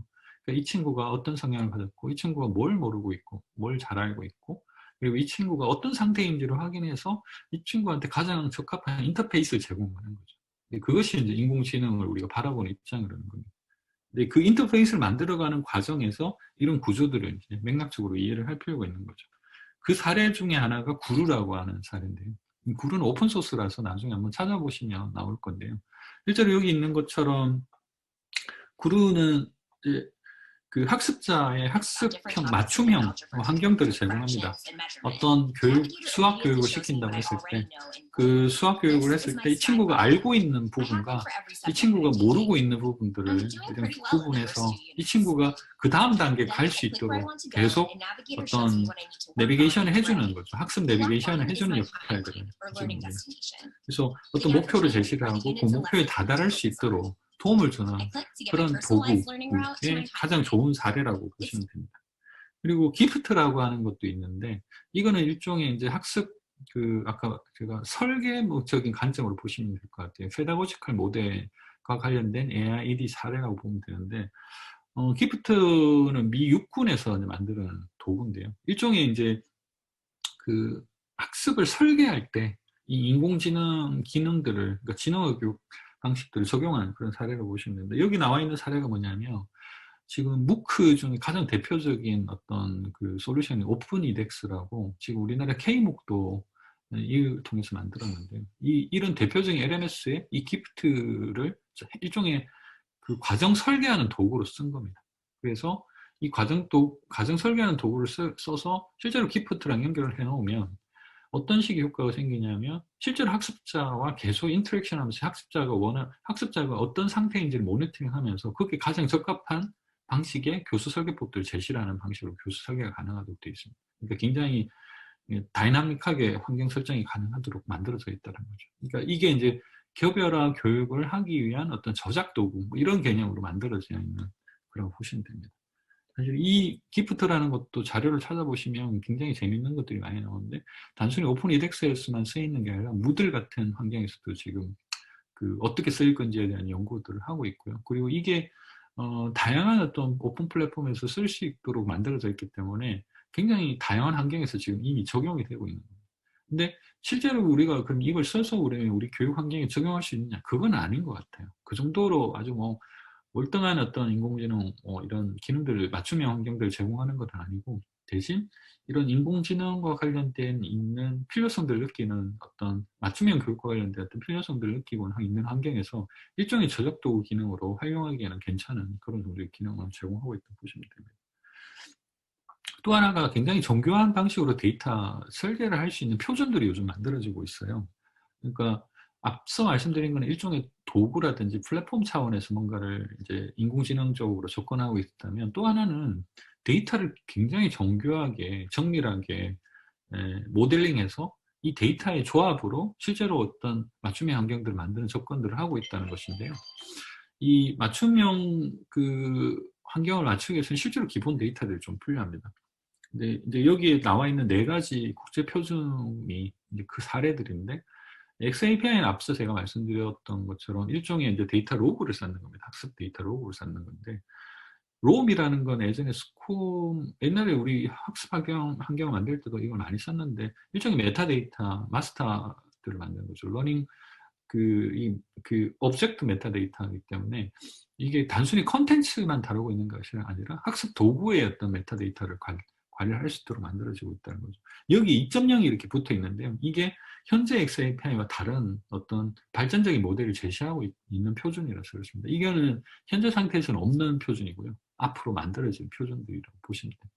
그래서 롬 XAPI 2.0이 나올 거고 또 하나가 역량 부분과 관련된 부분이 있고요. 또 하나가 이제 러너 레코드라고 해서 학습자의 포트폴리오를 관리하는 뭐 배지라든지 서티피케이션이라든지 이런 것들을 다루는 표준들이 또 만들어지고 있는데 사실은 이 4가지가 핵심적이에요. 이 핵심 4가지 데이터 모델을 가지고 우리가 이리 섞고 저리 섞으면 데이터로 이 사람한테 가장 적합한 것들을 제시를 하고 할 수가 있게 되는 거죠. 왜냐하면 현재 상태에서 보면 이 사람이 어느 정도 역량이 쌓여 있는지는 지금 이 ILR이라고 하는 데서 확인이 가능한 거고요. 그리고 어디까지 가야 되는지에 대한 역량 모델은 이 RCD에서 가지고 있거든요.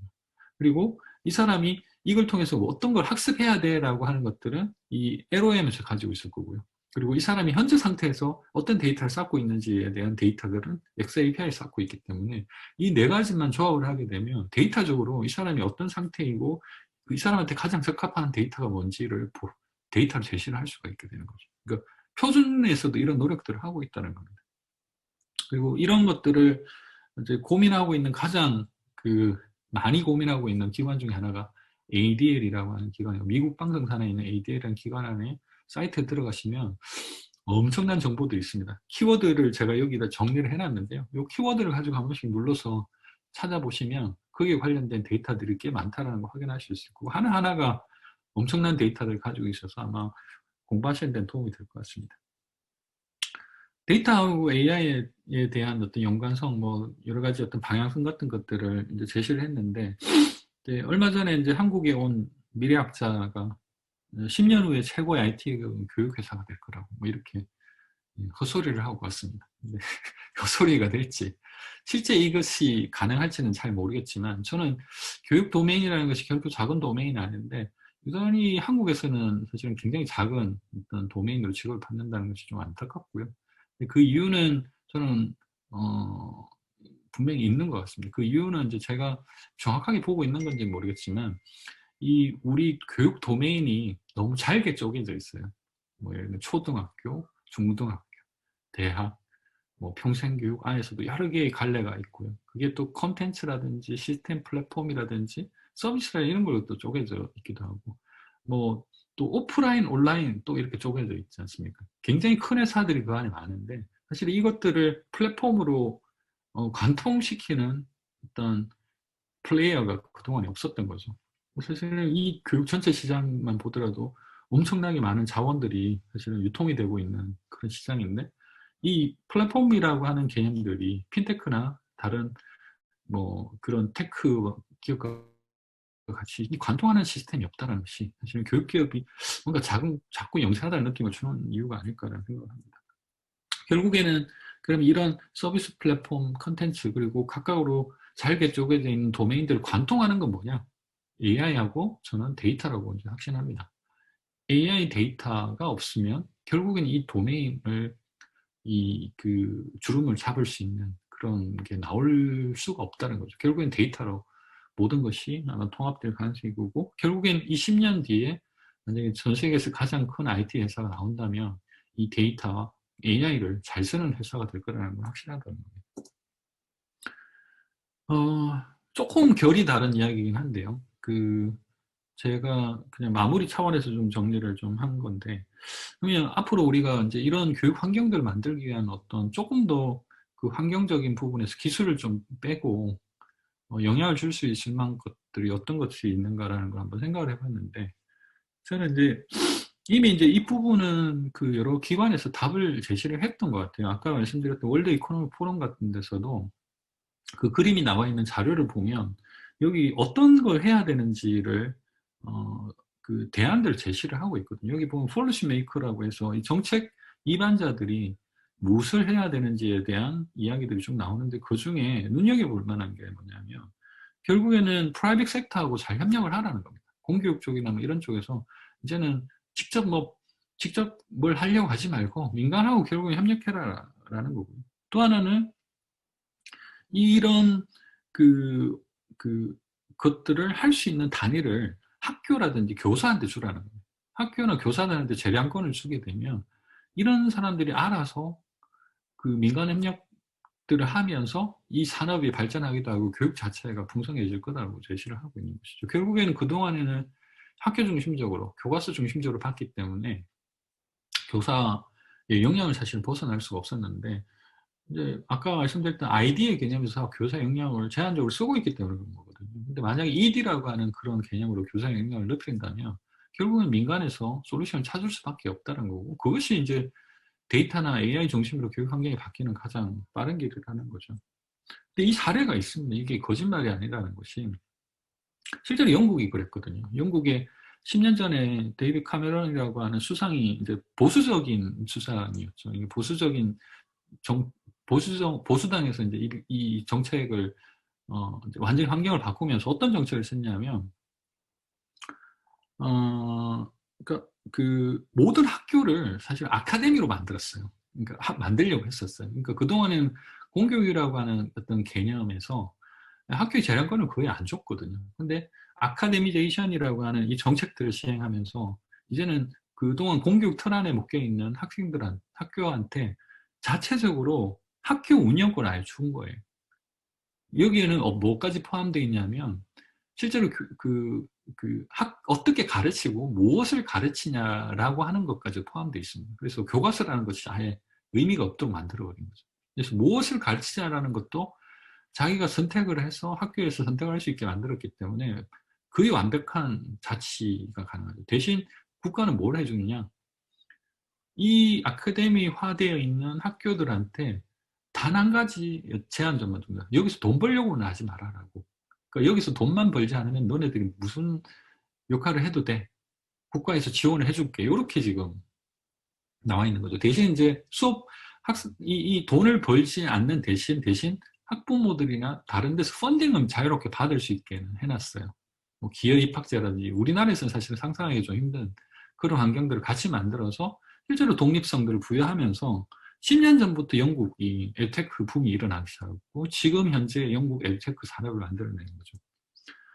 그러니까 이게 이제 영국 사례 안에서 이미 이제 검증이 되고 이 영국이라고 하는 데서 이런 자치권들을 학교들이나 교사들이 자치권을 가지게 되면서 이제 키팅 선생님 같은 이런 사람들이 많이 생긴 거죠. 근데 이 사람들이 할 수 있는 것들이 결국에는 어떤 학교의 변화를 일으킨 거고요. 그것이 결국 지금 현재 북유럽이라든지 그런 영국 같은 어떤 교육 선진국들이 가지게 되는 어떤 사례들이라는 거죠. 교사의 수업 자율권들을 뭐 어떻게 이제 가져갈 것이냐라는 건 또 다른 어떤 숙제인데 이제 아까 말씀드렸던 맥락이랑 거의 같습니다. 결국엔 이런 다양한 어떤 21세기 역량들을 고취시켜주기 위해서 어떻게 학교가 바뀌어야 되는가. 근데 여기 또 다른 하나의 요소는 2015년하고 2020년도에 중요한 10개의 스킬이 5년 사이에 또 바뀌었다는 겁니다. 이게 바뀐다는 것 자체가 중요하다는 거죠. 이 시대가 계속 바뀌면서 애들한테 무엇이 중요한지를 알려주고 이 친구들한테 그 역량을 갖게 만드는 것이 계속 바뀌는데 교과서 한번 만들고 나면 거의 뭐 10년 정도, 뭐 몇 년 정도는 이해가 가기 때문에 사실 이런 환경을 따라갈 수가 없다라는 거죠. 이런 것이 결국에는 다양성이라는 걸로 이제 연결이 되는 건데, 그러면 이제 이 다양성들을 어떻게, 다양한 환경들을 어떻게 만들어줄 것이냐라는 것이 지금 엘테크와 이제 공교육이 만나는 지점 같아요. 이 공교육이라는 건 결국에는 어떤 인프라스트럭처, 뭐 예산, 뭐 이런 것들을 이제 가지고 있는 거고, 민간은 이제 기술을 가지고 있죠. 컨텐츠도 가지고 있고. 근데 이 둘이가 만나면 이 다양한 방식의 교육 환경들이 만들어진다는 거죠. 그동안에는 공교육 중심으로 봤기 때문에 이런 다양한 환경이 만들어질 수가 없었던 거고요. 그리고 민간은 역할들이 굉장히 제한되어 있었기 때문에 이 학교에서 사실은 그 요구하는 것들을 대부분 반영시켜주기 어려운 환경이었던 거죠. 그런데 지금 이 사례가 뭐냐면 제가 여기에 적혀 있는 것이 온라인 러닝을 하기 위해서 우리가 고려해야 된 디자인 요소들이에요. 여기 보면 지금 전체 한 9개 정도의 요소가 지금 보이는데요. 그 요소별로 팩터들이 좀 따로따로 있습니다. 예를 들면 모델리티라고 해서 이게 전체로 온라인 할 것이냐, 블렌드를 할 때 50% 정도면 온라인 할 거냐, 아니면 25%에서 50% 정도면 온라인 할 거냐, 아니면 그냥 단순하게 그냥 오프라인 개념으로 할 거냐, 뭐 이런 걸 이제 결정을 해야 되는 거죠. 근데 이 팩터에 따라서 온라인 학습 그 설계 방식이 달라진다는 것들이죠. 근데 이런 것들이 페이싱이라든지 스튜던트 인스트럭터 레이쇼라든지 페다고지라든지 온라인 커뮤니케이션 방식이라 이런 거에 따라서 다 달라진다는 거죠. 그러면 이걸 다 조합해 보면 수만 개의 온라인 방식이 나오는데 그러면 이걸 어떻게 관리를 할 것이냐라는 거죠. 결국 이 환경을 어떻게 만들어 주냐는 것이 에듀테크가 지금 현재 해야 되는 가장 큰 임무라는 겁니다. 그래서 지금 엘테크가 기존에 이런 센트럴라이즈 되어 있는 시스템에서 이렇게 프래그멘트드 되어 있는 언번들링 현상들이 일어나고 있는 거죠. 이게 이제 지금 영국에서 일어나고 있는 어떤 산업 현상들이거든요. 그러니까 왜 우리가 이 영국에서 수천 개의 업체들이 나와서 배쇼 같은 데 참여해서 시장 경영을 하고 있는지를 설명하고 있는 겁니다. 다양성이거든요, 결국엔. 그리고 그 다양성의 전제가 되는 것이 학교 자율권이고 교사 자율권이라는 겁니다. 그래서 이제 지금 나오고 있는 도구들이 뭐 이런 거죠. 지금 이제 티처페이 티처스라든지 뭐 테스라든지 아마존 인스파이어 이런 것들은 다 교사들이 활용할 수 있는 도구들을 판매하는 곳이거든요. 결국 이런 걸 통해서 이제 산업들이 성장하고 산업들이 성장하기도 하지만 교사들이 어떤 자율권을 통해서 다양한 학습권들이 보장이 될 수 있는 그런 환경을 만들어주는 거죠. 마지막 장표인데요. 이게 이제 우리 이사님이라든지 회장님이 늘 어디 가서 설파하고 있는 핵심적인 내용인 거죠. 결국에는 이 공공과 민간이 만나야 되는데 그 만나는 것은 결국은 거버넌스를 만들고 그 안에서 민간의 역할과 공공의 역할들을 잘게 쪼개서 어떻게 나눌 것이냐라는 걸 고민하는 거고 지금 이제 테크빌에서 지금 하고 있는 ISP가 사실 이런 결과물을 담아낼 거라고 기대를 하고 있는 거죠. 실제로 어떻게 나올지는 뭐 아직 잘 모르겠지만 이런 것들이 만들어지기를 기대하는 그런 상황입니다. 우리 엘테크 이 산업에 일을 하고 계신 분들이 앞으로 훨씬 더 큰 일을 해야 되는 상황이 있고요. 이 결과에 따라서 이제 그런 흐름들이 어떻게 방향으로 갈까요? 결정이 되겠죠. 좀 많이 이야기를 하고 사실은 뭐 제가 주제 넘게 많은 이야기를 한 걸 수도 있고요. 그리고 뭐 사실 피부에 와닿지 않는 이야기를 한 걸 수도 있는데 제 생각에는 이 정도 수준에서 일단 기본적인 이야기들을 다 했다고 할 수 있고 조금 이제 지금 한 10분, 15분 정도만 조금만 견뎌주시면 유비원에서 지금 그동안 어떤 그 LMS들을 가지고 일을 해왔는지를 한번 살펴보는 시간을 갖도록 하겠습니다. 지겨우시더라도 조금만 참아주시기 바랍니다. 우선은 지금 가장 유명한 사이트를 먼저 한번 가보죠. EBS 온라인 클래스를 한번 잠깐 보겠습니다.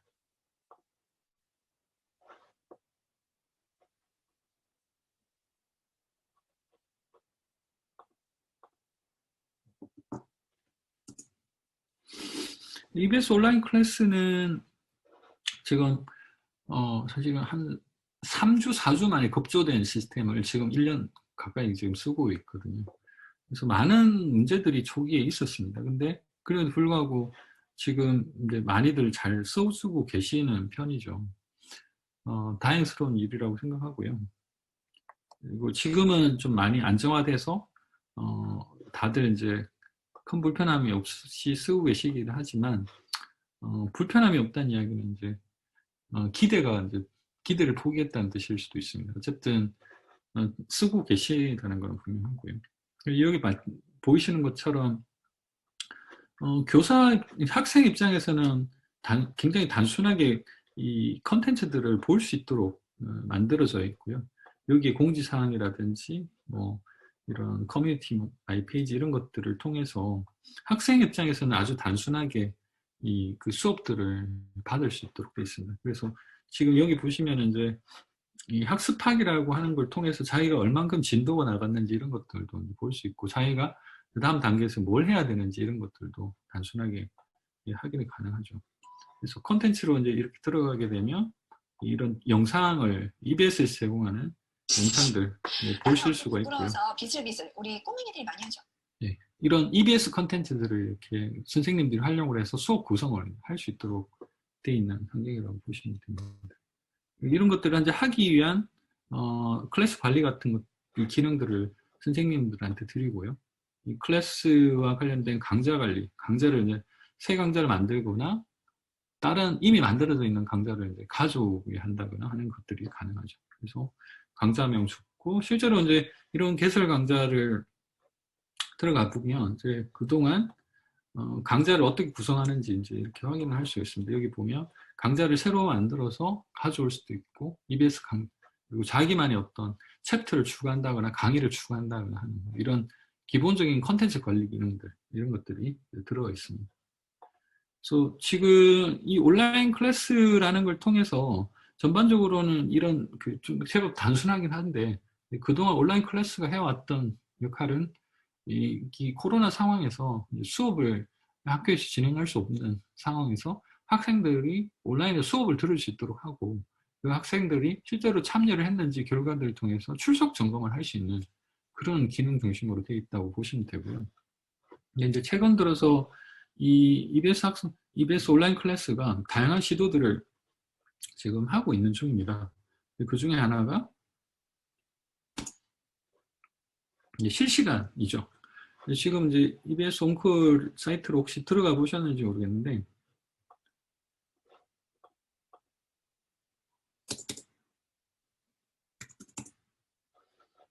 여기 지금 안 나오네요.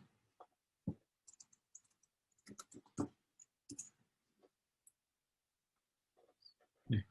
여기에 지금 이제 이거는 이 수업이네요. 잘못 들어간 것 같습니다.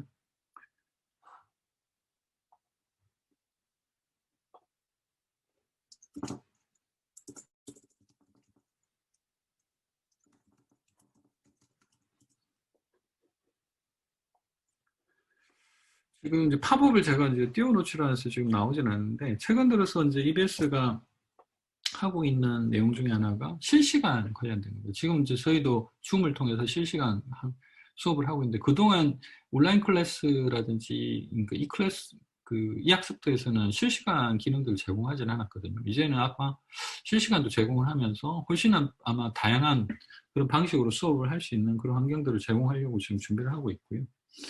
또 하나가 이제 서울시에서 지금 교육청에서 하고 있는 사업에 저희들이 좀 들어가 있습니다. 이 서울시 교육청에서 지금 하고 있는 사업은 조금 이거와는 좀 다르긴 한데 거의 비슷한 형식을 가지고 있긴 합니다. 잠깐 좀 볼게요. 기존에 이제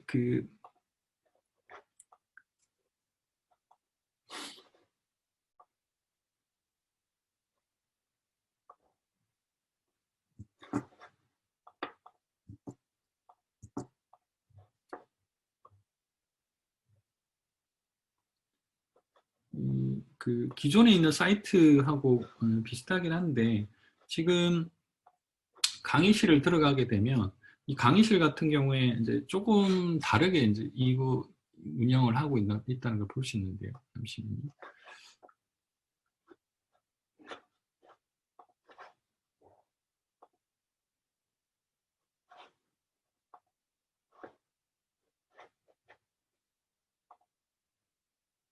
지금 이게 이제 아까 잠깐 보셨던 회차 중심의 강의 방식하고 조금 다르게 구성이 돼 있다는 걸 이제 느끼실 겁니다. 이게 여기서는 어떤 게 가능하냐면 지금 여기서는 단순하게 학습자의 기능으로만 들어가 있기 때문에 아무 기능이 지금 보이진 않는데요. 실제로 이제 이런 수업들을 개설을 하게 되면 내가 어떤 강의를 할 건지 이런 걸 정할 수가 있고요. 만약에 이제 수업이 개설이 되면 좀 들어가지 못하기 때문에 다른 사이트에서 그 내용을 한번 보여드리겠습니다.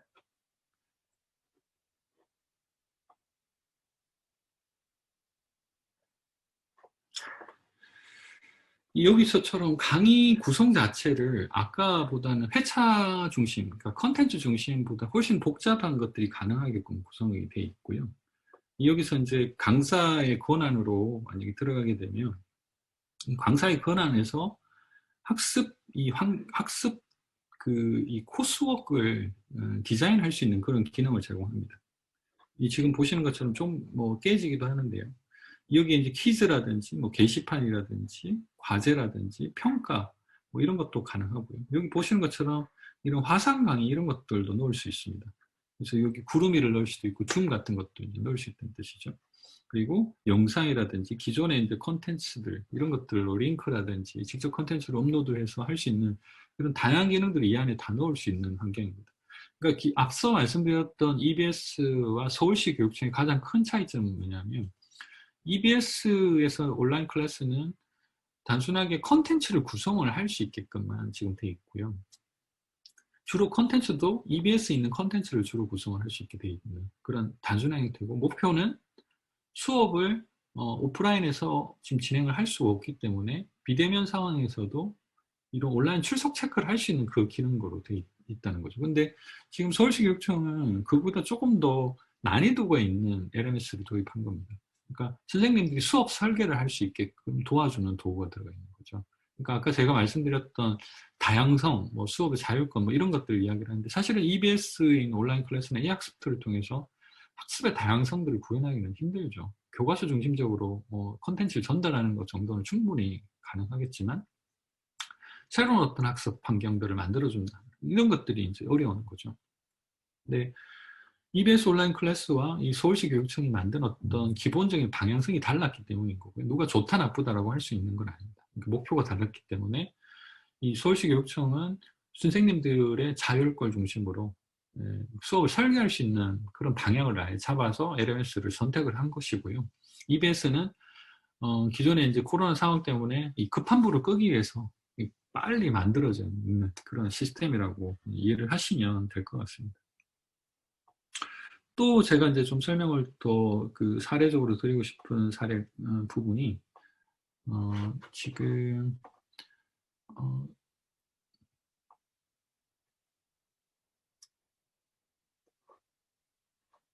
하이디라고 해서 유비온이 이제 자체적으로 만든 LMS가 또 하나 있습니다. 온라인 클래스를 이제 유비온은 아마도 내년 이후에 2월 이후에는 더 이상 서비스를 하진 않습니다. 근데 이제 뭐 여러 가지 이유가 있긴 한데 이제 저희가 이제 손을 놓고 다른 업체를 통해서 아마도 그 EBS 온라인 클래스 운영을 하게 될 텐데요. 저희는 이제 저희 나름대로 이제 그 서비스를 별도로 고민을 현재 하고 있는 상황이고 그 때문에 만든 어떤 솔루션이라고 보시면 되겠습니다. 그래서 여기 있는 것처럼 그 제가 뭐 간단하게 한번 학생으로 한번 들어가 보겠습니다. 보통 이제 뭐 애들 같은 경우에는 사실은 아이디 패스워드 이거 잘 못 외우거든요. 1학년 뭐 그래서 아예 자기 반하고 간단하게 뭐 이렇게 그 선택할 수 있는 그런 뭐 번호만 외우는 뭐 그런 걸로 지금 돼 있고요. 비밀번호가 이렇게 이제 들어가 있어. 이거는 아까보다는 조금 좀 다른 온라인 클래스하고는 좀 다르게 이제 돼 있습니다. 여기는 크게 보면 학습하는 부분, 그러니까 콘텐츠를 이제 주로 보는 부분, 그리고 과제하는 부분, 그리고 주간 학습장이라든지 뭐 알림장 이런 걸로 이제 확인할 수 있는 그런 기능인데, 학생 입장에서는 사실 이런 단순한 기능으로만 돼 있는데, 이거를 이제 제가 선생님으로 한번 들어가 보겠습니다.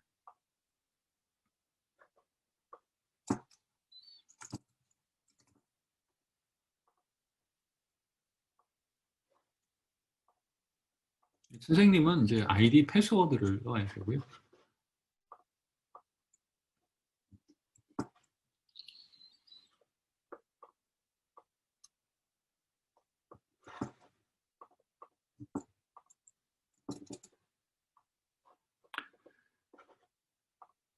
이제 여기서는 이제 조금 더 이제 많은 기능들이 지금 보이는데요. 우선 수업 관리 쪽으로 한번 가볼게요. 수업 관리 지금 현재 상황에서는 이제 수업이 지금 있지는 않은데 수업이 없죠. 근데 이제 수업 편집을 만약에 오늘 한번 새롭게 만들어 보자라고 해서 한번 만들어 보는 개념으로 한번 접근해 보겠습니다. 지금 화면이 조금 커지면 이걸 잘 볼 수 있는데 이렇게 오른쪽에 있어서 지금 잘 보이진 않네요. 최대한 한번 넓혀 보겠습니다. 네. 지금 여기 오른쪽에 보시면 수업 설계하는 도구들이 지금 보이거든요. 아까 제가 서울시 교육청 할 때는 이렇게 뭔가 좀 정렬되지 않은 그런 방식으로 되어 있고, 여기 같은 경우는 훨씬 더 아까보다는 좀 정렬이 되어 있는 그런 상태입니다. 그러니까 예를 들면은 제가 여기다가 뭐 동영상을 이제 하나 넣겠다 그러면 동영상을 유튜브라든지 직접 콘텐츠를 이제 올릴 수 있고, 화상을 넣겠다 그러면 이 1교 아침 활동에 이제 이런 실시간 화상을 할 수 있는 그런 기능들을 아예 넣는 거죠. 여기에 이제 줌이라든지 우리가 구글 미팅이라든지 이런 것들을 링크를 할 수 있도록 되어 있는 거죠.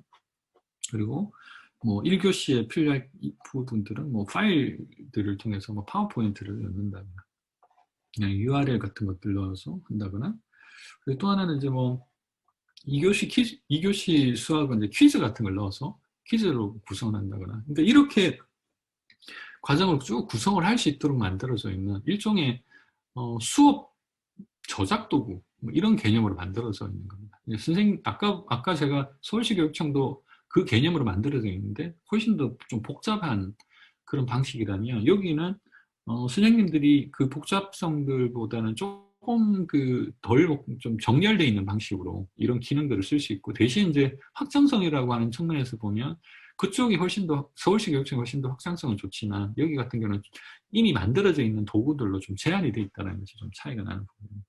그래서 이런 개념도 저희들이 이제 지금 만들어서 LMS 운영을 하고 있다는 말씀을 드리고 싶고요. 마지막으로 보여드릴 부분은 일본에서 저희들이 어쩌다 보니 일본에 있는 기후현이라고 하는 곳에서 그 초등학교 몇 군데를 이제 후지전자라고 하는 곳에서 후지츠에서 계약을 해서 그쪽 LMS를 저희가 공급을 하는 걸로 했는데, 저희 회사 입장에서는 이 시스템을 메인으로 보고 있지는 않았었어요. 근데 이걸 일종의 하나의 프로토타입 형식으로 이제 개발을 해뒀는데, 이걸 보더니 자기가 딱 원하는 거다라고 해서 이게 이제 지금 들어간 거거든요. 개념이 뭐냐면, 지금 우리가 실시간 교육들을 많이 하고 있습니다. 구글 미팅이라든지, 뭐, MS 팀즈 같은. 그래서 아주 단순하게 출석 관리를 할 수 있는, 그러니까 기존에 MS를 쓰고 있었던, MS 팀즈를 쓰고 있었던 학교가 있다고 가정을 하면, 그 MS 팀즈를 활용을 해서 간단하게 수업 운영을 할 수 있는 그런 기능들을 제공을 하는 거죠. 여기는 뭐 한국어, 뭐 영어, 일본어 이런 것들을 다 제공을 하고 있고요. 여기 보시는 것처럼 여기도 마찬가지로 수업을 디자인하는데 아까보다는 훨씬 단순한 구조로 되어 있습니다. 여기서는 수업을 할 때 기능이 컨텐츠 부분을 넣는 거 하고 실시간 넣는 거 딱 2개밖에 없습니다. 나머지 아예 기능들을 제공하고 있지 않고 여기 보시면 수업하고 과제는 아예 별도로 분리돼 있어서 과제는 별도로 내는 걸로 지금 돼 있습니다. 그러니까 아까는 과제도 하나의 어떤 교육 플로우 안에 들어와 있었는데 여기는 교육 플로우 안에 들어와 있지 않죠. 그래서 아까 말씀드린 것처럼 이제 화상 시스템하고 연결을 하고 그 화상 시스템이 제공하는 출석 관리들을 데이터를 관리하는 것만 돼 있기 때문에 여기 테스트 3처럼 내가 수업을 현황들만 이제 출석이냐 결석이냐 이런 것들을 확인할 수 있는 기능이 있고 이제 학생들 입장에서는 제가 여기 입장하는 거 그것만 가능해요. 여기 지금 입장이 가능한 게 이거는 이제 입장은 아니고 이제 컨텐츠를 지금 올려놓은 거라서 여기서는 지금 되지는 않고 있고 잠시만요. 제가 그러면 하나를 좀 만들어 보겠습니다.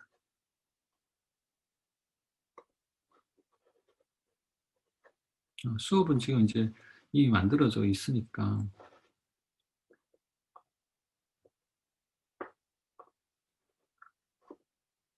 이미 하고 있는 부분을 들어보겠습니다. 지금 이렇게 보면 이제 링크를 통해서 MS 팀즈를 불러오는 기능을 하고 있는 거죠. 그래서 MS 팀즈로 이제 넘어가서 MS 팀즈에 참여를 하고 수업을 할 수 있도록 지금 MS 팀즈는 아마 지금 화면을 보실 수가 없을 겁니다. 제가 지금 화면 공유를 다른 쪽으로 해놨기 때문에 볼 수는 없는데 어쨌든 이런 방식으로 줌이라든지 그 MS 팀즈라든지 그리고 구글 미팅 같은 걸 불러올 수 있도록 이렇게 만들어져 있는 아주 자그마한 시스템을 저희들이 만드는 거고요. 이런 것들은 이제 시간표 관리로 할 수 있도록 지금 구성이 되어 있는 미니 LMS, 저희끼리는 코스모스 클래스 이렇게 표현을 하는데요. 브랜드 네임으로는 아직 한국에 출시는 안 했기 때문에 이 내용을 뭐 많은 분들이 알고 계시지 못하는데 저희들이 이제 이런 시스템을 가지고 있다는 것들을 마지막으로 좀 설명을 드린 겁니다. 제가 이상으로 한 4가지 정도의 솔루션들을 쭉 다 설명을 드렸는데 뭐 이게 다는 아니에요. 사실은 뭔가 좀 다른 어떤 형식을 가지고 있는 LMS도 있고 그리고 오늘 다 보여드리진 못했지만 이제 조그마한 도구들도 있고 하십니다. 근데 뭐 오늘 제가 유비온을 광고하는 날은 아니기 때문에 제가 이 정도로 설명 마치고 아주 오랜 시간 너무 많이 기다려주셔서 감사하고요. 어쨌든 들어주셔서 감사합니다. 그리고 조금이라도 도움이 됐으면 하는 바람을 가지면서 설명 마치도록 하겠습니다. 감사합니다. 고생하셨습니다. 그래도 생각보다 일찍 끝났습니다. 1시간 반밖에 안 걸렸으니까. 1시간 반밖에. 듣는 사람 생각 다시 하죠. 저는 사실 뭐 다른 세미나도 들었었는데 오늘 세미나는 사실 눈을 떼지를 못했어요. 계속 제 입장에서도 뭔가 인사이트를 많이 받고 좋은 세미나였던 것 같습니다. 다행입니다. 네. 폭넓게 그리고 깊이 있게 말씀 주셔서 감사합니다. 다른 분들도 그런 생각을 가지시면 혹시 질문 있으신 분들 질문 부탁드립니다. 마이크가 안 된다면은 줌 채팅이나 카카오톡 채팅으로 해주셔도 됩니다. 아니 꼭 안 해주셔도 됩니다. 질문을 받는 동안 준비하시는 동안 제가 오늘 보면서 특히 이제 서울시 교육청이나 하이디 같은 경우에 떠올랐던 단어가 예전에 복합 컨텐츠라는 개념 아니면은 특히 이제 서울시 교육청 같은 경우에는 컨텐츠 포커스가 아니라 러닝 액티비티를 구조화시킬 수 있었기 때문에 러닝 디자인 규격도 떠올랐고요. 맞아요. 호주의 램스도 람스, 맞습니다. 떠오르더라고요. 그게 한 10년 전 이야기인데 이게 이사님이야 저는 알고 있지 다른 사람들 잘 모르는 이야기들. 찾아보시겠죠. 그리고 인터페이스 상으로 서울시 거나 하이디 쪽은 보니까 아마 그 서비스가 지금 사라진 걸로 아는데 얼마 전에 그 SNS 중에서 우리나라에서 하는 것 중에서 미투데이였나? 제가 안 써봐서 잘 모르겠어요. 그게 있었는데 그 드래그 해가지고 자기가 원하는 걸 딱 가져다 놓으면은 거기에 대해서 추가적으로 설명을 달 수 있는. 네네. 지금 그게 지금 우리 하이디가 이제 지금 내세우고 있는 가장 큰 장점 중에 하나고. 사실 그러니까 아까 서울시 교육청은 사실은 말씀은 안 되는데 무드를 기반으로 하고 있었거든요. 그래서 좀 옛날 방식이긴 합니다. 개인적으로는 사실 그런 인터페이스와 그러한 철학을 반영한 LMS를 사실 만나고 싶었거든요. 근데 오늘 이렇게 코스모스 기반의 이 서비스들을 보면서 전무님께서 그러한 지향성을 가지고 계시구나 하는 걸 느꼈습니다. 네. 굉장히 좀 신선했고요. 다른 일반 LMS 다 전통적인 방식의 LMS였는데 아주 신선했습니다. 질문들 없으십니까? 없는데 뭐 억지로 자꾸. 그러면은 오늘 일단 발표 이걸로 마치겠습니다. 모두 고생하셨습니다. 네, 감사합니다. 또 나중에 또 다른 자리에서 뵙기를 바라겠습니다. 감사합니다. 네, 감사합니다.